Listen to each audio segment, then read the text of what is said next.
Good morning दोस्तों।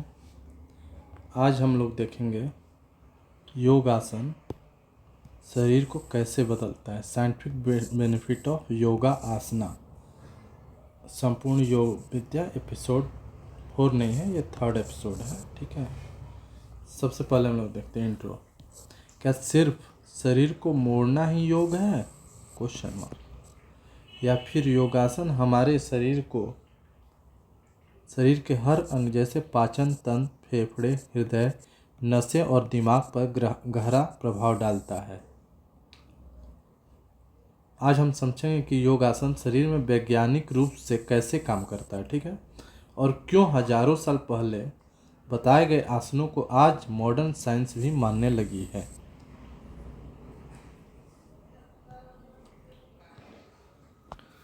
योगासन के लाभ के वैज्ञानिक कारण। जब हम सुबह उठते हैं तो शरीर थोड़ा स्टिफ रहता है, सही बात है। जोड़ जकड़े हुए होते हैं, ब्लड सर्कुलेशन स्लो होता है और शरीर पूरी तरह एक्टिव नहीं होता है। इसलिए योग में सबसे पहले सूक्ष्म व्यायाम और हल्के आसनों की बात की जाती है। इन एक्सरसाइज से शरीर लचीलापन आता है, जॉइंट खुलते हैं, ब्लड सर्कुलेशन तेज होता है, शरीर में नई एनर्जी महसूस होती है। जब ब्लड पूरे शरीर में सही तरीके से फ्लो करने लगता है तब बॉडी के सभी ऑर्गन एक्टिव हो जाते हैं। यानी योग केवल स्ट्रेचिंग नहीं है, यह पूरे शरीर को एक्टिव करने की एक प्रक्रिया है।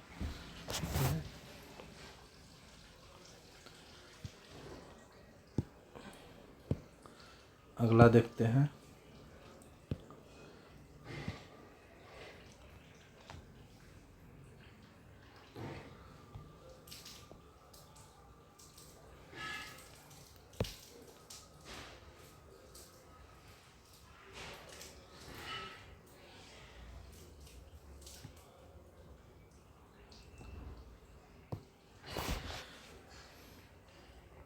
उसके बाद हम लोग देखते हैं पद्मासन और ध्यान वाले आसनों के लाभ।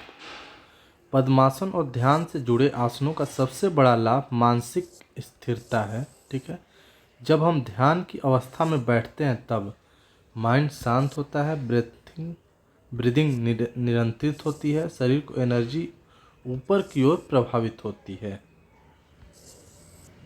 ऊपर की ओर प्रभावित होती है इसका मतलब जो L1 से, जैसे रीढ़ की हड्डी है, इसके शुरू से लेकर ऊपर तक जाती है, लंबर स्पाइन से होते हुए ऊपर की तरफ मस्तिष्क तक जाती है। ठीक है, किताब में बताया गया है कि इससे चेतना जागृत होती है और कंसंट्रेशन पावर बढ़ती है। यही कारण है कि मेडिटेशन करने वाले लोगों की स्मरण शक्ति और फोकस सामान्य लोगों से बेहतर देखा जाता है। वज्रासन के लाभ। वज्रासन एक ऐसा आसन है जिसे खाने के बाद किया जाता है। इस आसन से डाइजेशन इम्प्रूव करता है, पेल्विक रीजन में ब्लड सर्कुलेशन बढ़ता है, रिप्रोडक्टिव ऑर्गन मजबूत होते हैं। किताब में यह भी बताया गया कि ये कई समस्याओं जैसे कब्ज, कमजोरी और पेट से जुड़ी समस्याओं में लाभ देता है। खड़े होकर किए जाने आसनों के लाभ। जो आसन खड़े होकर किए जाते हैं वे शरीर की मसल को मजबूत करते हैं। खड़े होकर करने से मसल को मजबूती मिलती है, पैरों की ताकत बढ़ती है, घुटने और पिंडलियों को मजबूती मिलती है, बॉडी बैलेंस इंप्रूव होता है। ऐसे आसन शरीर को एक्टिव और एनर्जेटिक बनाते हैं। ठीक है,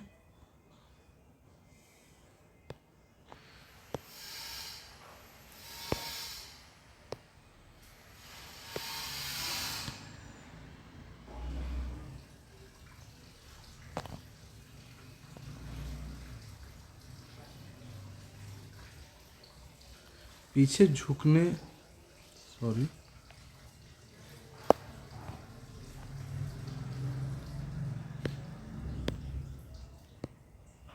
पीछे झुकने वाले आसनों के लाभ। बैकवर्ड बेंडिंग आसन यानी पीछे झुकने वाले आसन चेस्ट और लंग को खोलते हैं।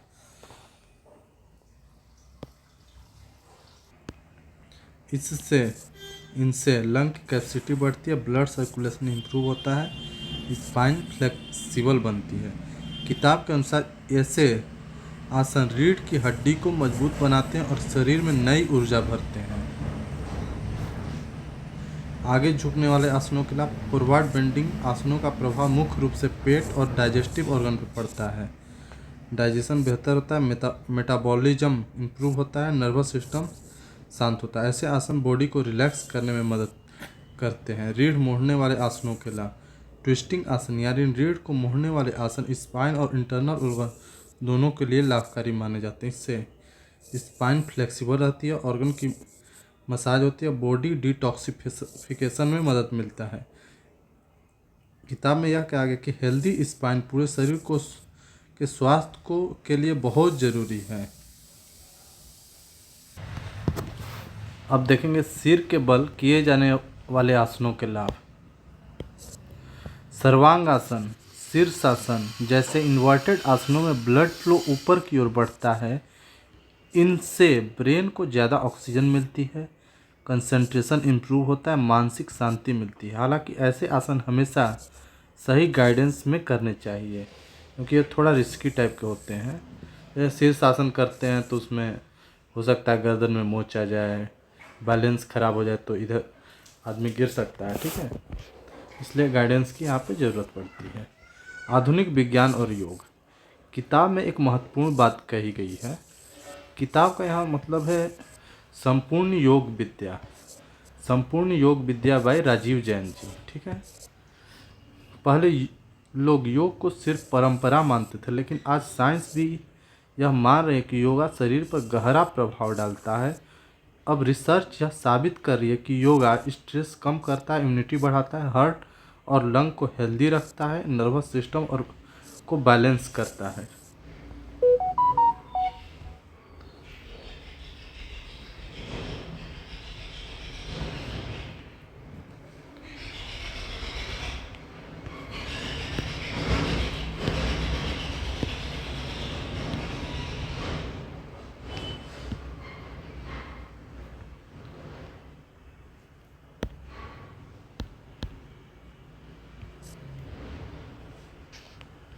पाचन तंत्र पर योग का प्रभाव, आज की लाइफ स्टाइल में सबसे ज़्यादा असर डाइजेशन पे पड़ रहा है, ठीक है। गलत खान पान, स्ट्रेस, फिजिकल इनएक्टिविटी की वजह से कब्ज, एसिडिटी, डाइजेशन जैसी समस्याएं बढ़ रही है।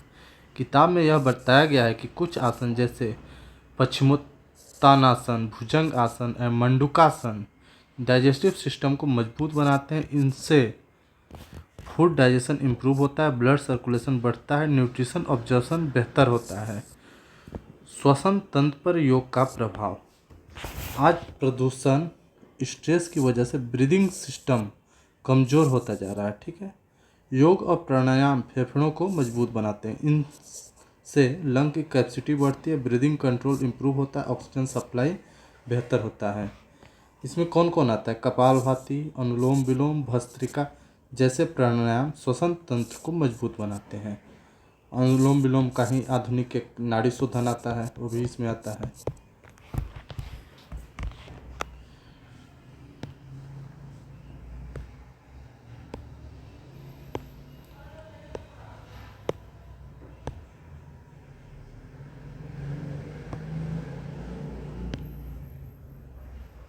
रक्त संचार और हृदय पर प्रभाव, किताब के अनुसार योग ब्लड सर्कुलेशन को इम्प्रूव करता है, हार्ट पर अननेसेसरी स्ट्रेस कम करता है, बॉडी और माइंड को रिलैक्स करता है, ठीक है। इसलिए आज डॉक्टर भी स्ट्रेस मैनेजमेंट के लिए योगा रिकमेंड करते हैं। नाड़ी संस्थान और मानसिक प्रभाव, योग केवल शरीर पर ही नहीं माइंड और नर्वस सिस्टम पर भी गहरा प्रभाव डालता है। नियमित योगाभ्यास से एंजाइटी कम होती है, स्ट्रेस घटता है, स्लीप इम्प्रूव होती है, मन शांत होने लगता है। यही कारण है कि योग को बॉडी और माइंड दोनों का साइंस कहा जाता है, ठीक है। योग केवल एक्सरसाइज नहीं है, हम लोग जान गए ऊपर। यह शरीर, मन और चेतना को संतुलित करने की प्रक्रिया है। जब हम नियमित योग करते हैं तब शरीर स्वस्थ होने लगता है, माइंड शांत होता है और जीवन में बैलेंस आने लगता है। इसलिए हजारों साल पहले दी गई योग विद्या आज भी उतनी महत्वपूर्ण है। Thank you. अगला एपिसोड में देखेंगे आगे।